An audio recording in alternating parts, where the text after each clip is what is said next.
to be talking about anti-intellectualism and the philosophy of Black consciousness. So, researchers analyzed Jim Crow and the Civil Rights Movement to illustrate how African American social and political environments play a role in contemporary times. The frame of reference for studies about Jim Crow defines how Black Americans respond to a racially hostile American society. In the Civil Rights Movement, the physical acts of resistance are expressed, but bad actors expropriate the philosophy of the movement. The anti-intellectual structure of white society habitually represses Black Americans' contribution to political discourse. The most distinguishable systemic barriers that are imposed on African Americans are ingrained in our educational system. Historically, education was withheld from African American system until HBCUs were created and the eventual desegregation of American schools. Due to the financial underfunding of these institutions and their function as an extension of the state, there are ongoing problems with race and reaching the Black consciousness. Punishment, misunderstanding of higher education, and social determinants are all moving parts that conceive and conflate anti-intellectualism in the Black community. The misunderstanding of higher education was motivated by the increase in experts. Anti-intellectuals despised experts' ability to analyze aspects of American life critically. They were ignorant of and did not control. The suspicion of African American intellectual thought arose because intellect is always on the move against something, some oppression, fraud, illusion, dogma, or exposure, indignation, or ridicule, and through education, African Americans could adequately explain how the existence of institutional racism undermines intellect.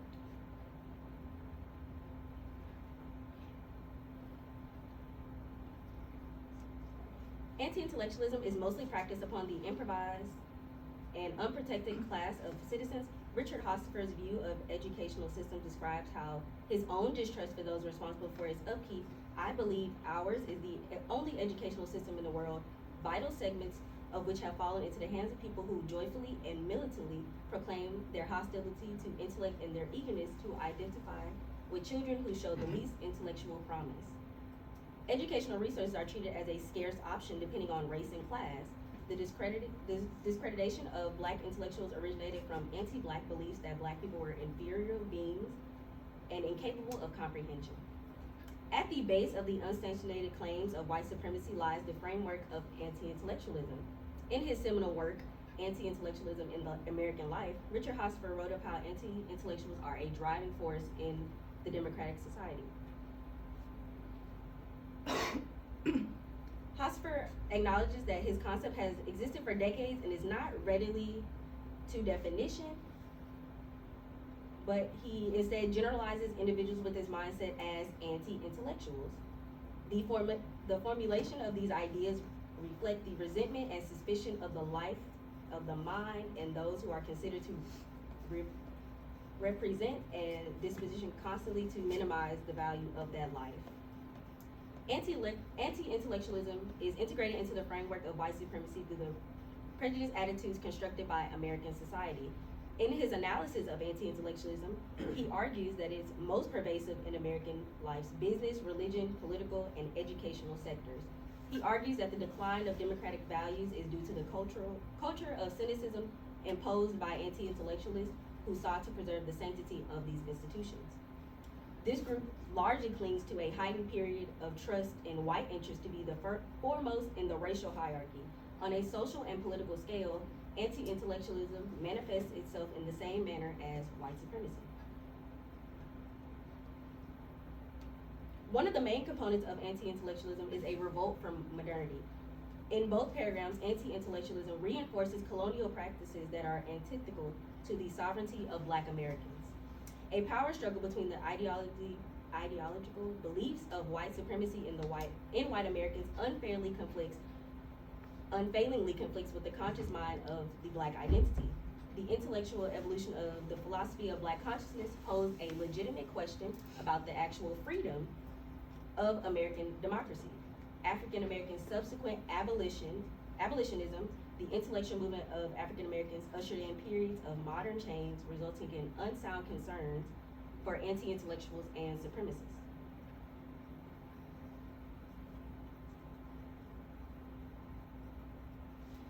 For my thesis, anti-intellectualism and Black consciousness are interconnected through the distrust of institutions.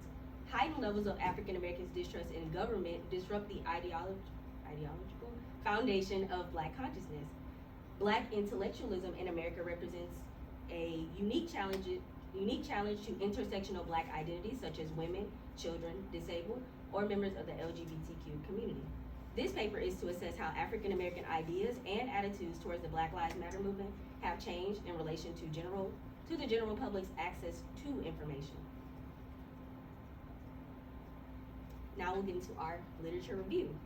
In the attitudes and ideas of anti-intellectuals, the fear of change and assumption of retaliation are unique to their borrowed characteristics from supremacists. As an oppositional force to Black intellectuals, an anti-intellectual's job is to create or express oppositional force to Black intellectuals. Distrust in the philosophy used to understand the Black identity. The discreditation of Black intellectuals originated from anti-Black beliefs that Black people were inferior beings and incapable of comprehension. In the context of anti-intellectuals, in other words, they do not necessarily look at things that are done by Blacks logically, which is said by philosopher Steve Biko. Black intellectual thought is established as a counter-narrative to the continued subjugation of Black Americans based on intelligence. Post-civil rights movement, the philosophy of Black consciousness in a supposedly colorblind world posed many questions about the Black identity. Steve Biko noticeably used Black consciousness to assess the apartheid regime in South Africa. In his book, The Testimony of Steve Biko, Black Consciousness in South Africa, he said that Black consciousness represented a liberation movement of the mind, a psychological revolution aimed at forging Black thought and feeling into an amalgamation of Black pride and ultimately Black unity. Black revolutionaries in America cultivated their own revolution of the mind to liberate themselves from the system of Jim Crow. The reactionary adoption of white dominant society's attitudes and ideas by Black people causes interracial distrust. As we get into Richard Hofstra's anti-intellectualism in American life, he says the formulation of these ideas reflects the resentment and suspicion of the mind and those who are considered to represent and a disposition to constantly minimize the value of that life. Anti-intellectualism is integrated into the framework of white supremacy through the prejudiced attitudes constructed by American society. When studied in Hofstadter's time, anti-intellectualism overlaps with the nostalgic tenets of fascism rooted in American society. In the passage, he describes how the fundamentalist panic of the Ku Klux Klan stems from a rejection of modernism. Racism at its core is an outlet of anti-intellectualism due to the irrational fear of minorities, which makes Black unity harder to achieve.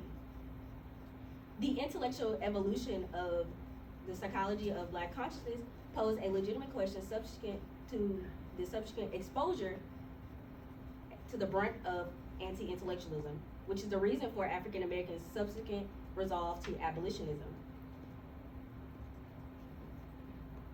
As for Michael C. Dawson in his Behind the Mule, he proposed a race consciousness theory that discussed the attitudes and interests of Black people navigating the race and class binary. When race appears to matter less, the capital gain of individuals and institutions is deemed more important than racial interests. Dawson states that the division of race and class is the salience of one's racial identity or any other group's identity is a function of the cognitive accessibility of information pertinent to that of the identity and the fit of that identity into the social reality. In the absence of race consciousness, intellectual ideas on class consciousness are dictated mainly by the mainstream bourgeois class. As for Shayla C. Nunnally, her book Trust in Black America, Race Discrimination and Politics researched how the fear that race consciousness African Americans will dismantle exclusive white institutions establishes the challenge for intellectuals.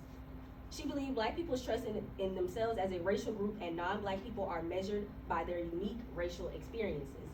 White supremacists and anti-intellectuals both prioritize the assimilation of their ideas into institutions. Dominance over such systems result in heightened distrust in Black intellectuals. White supremacists and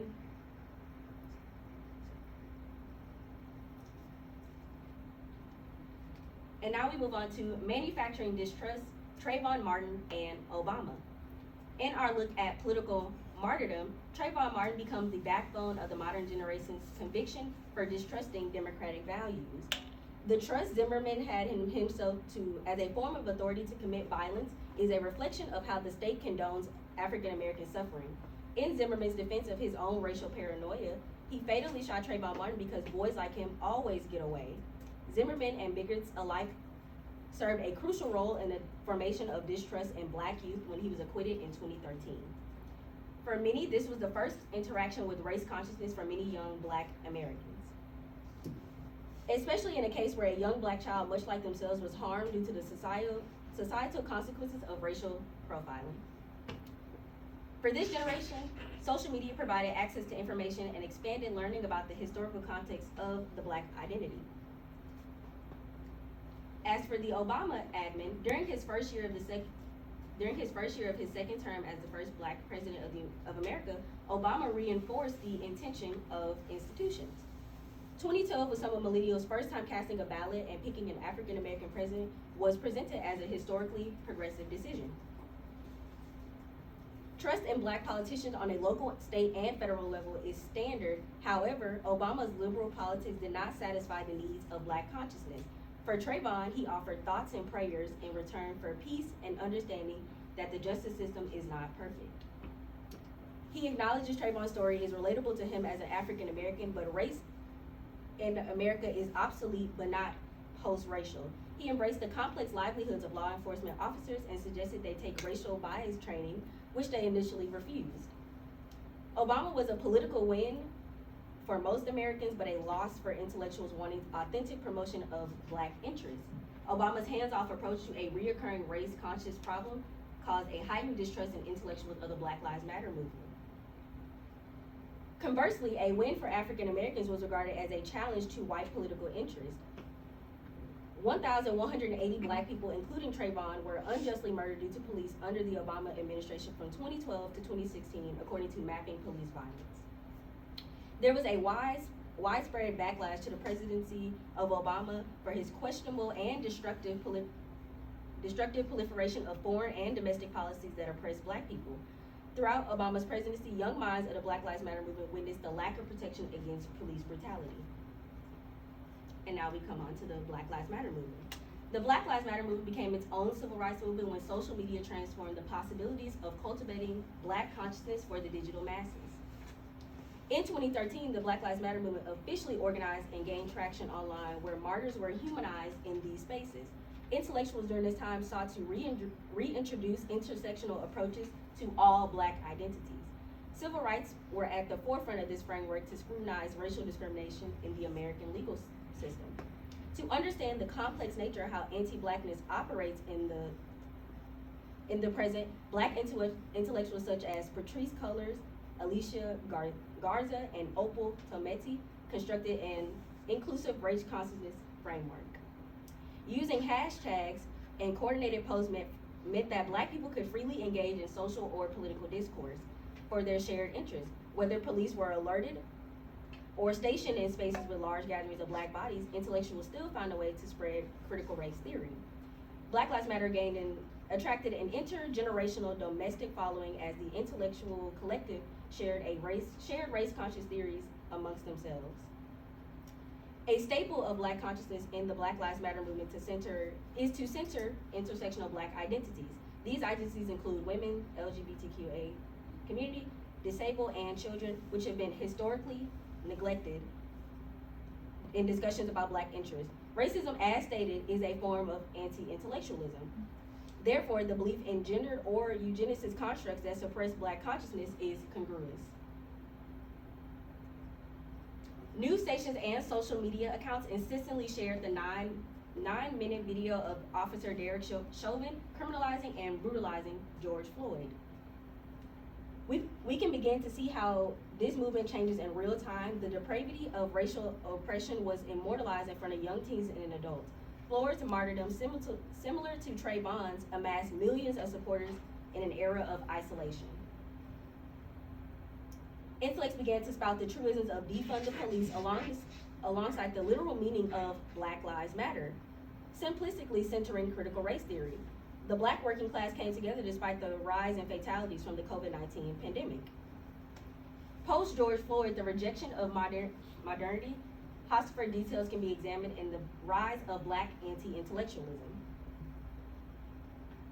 The Black Lives Matter movement fostered distrust in political authority. Expectantly, whites distrusted the rise of another intellectual movement, and self-identified Black independent thinkers did as well. Black intellectuals took inspiration from the neoliberal interests of the Black bourgeois. Those of the neoliberal race consciousness willed their class to benefit from institutions that did not benefit the general interests of Black people.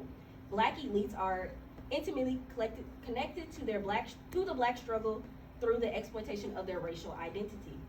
In the Black capitalist domain, the philosophy of Black consciousness is transmuted into capital. Capital is earned in exchange for the promotion of pseudo-intellectual individualism and anti-intellectualism in replacement of Black consciousness. Now, the rise of Black anti-intellectualism. We have the appropriation of Black power. Ideology is counterproductive towards Black unity if all Black people are not included. The exclusion of these identities by other Black people is rooted in the fundamental tenets of white supremacy. Internalizing negative stereotypes of one's racial group alienates and complicates intercommunal relationships. Discrimination, such as colorism and futurism, causes further distrust between intellectuals and anti-intellectuals. Anti-intellectualism is capable of believing in a linked fate for the elite or hetero Black identity. As a Black anti-intellectual foundation is a devotion to pseudo-Black nationalism. This ideology is not restricted to conservatives or Republicans, since anti-intellectualism is contingent on the attitudes and idea as said by Hosford. Black anti-intellectuals are suspicious of individuals who want to hold them accountable for rejecting or misrepresenting historical and present philosophies of Black consciousness.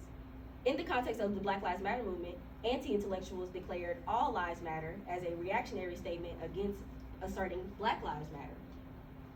In deciding how to interact with race, anti-intellectuals will project their Black identity by denying the interference of institutions and the construct of race in modern day. 2 more minutes. Now we get to disinformation and anti-intellectualism. Information in the digital age can cause a lack of critical assessment, since complex theories can be accessed to artificially or practically apply critical race theories. Digital subgroups for anti-intellectuals pride themselves on restoring respectability to Black interests. The Black Lives Matter movement decenters cisgender Black men, uplifting women, children, disabled, and the LGBT community, which created a distrust in Black political authority. Anti-intellectualists in the red pill Black manosphere space align themselves with right-wing ideology while ignoring the exclusion they faced in similar white subgroups. Black Americans form communities online in the physical world through subgroups that best represent their identity. The worrisome reality is that anyone can assume an identity on the internet or express their contempt for Black people. The Black manosphere is a point of contention in developing a new Black intellectual movement. Anti-intellectuals obtain power and influence to sacrifice intersectional identities and blame them for causing division in the Black community. And then we get to an example of Black anti-intellectual thoughts, which is Lord Jamar and race. On public media platforms such as YouTube, and anti-intellectual ideas are allowed to go unchallenged. Jamar's gripe with the Black Lives Matter movement is reflective of pseudo-Black nationalism that relies on toxic masculinity and homophobia. 1 more minute. In conclusion, the newfangled intersectional and inclusive framework in the Black Lives Matter movement is a modern example of how anti-intellectualism works against race consciousness. The Black identity in American society has been significantly impacted by the projection of the Black identity in conjunction with white supremacy. I recommend that we go back to public spaces and we invest in public spaces such as libraries so we can learn about Black consciousness. And I recommend that we take an educational approach to this by changing the way we teach about Black consciousness in schools. In conclusion, I wrote Anti-Intellectualism and the Philosophy of Black Consciousness to bring awareness to the rising issues within the African American community. I want to thank my professors and peers for helping me craft this research. Thank you.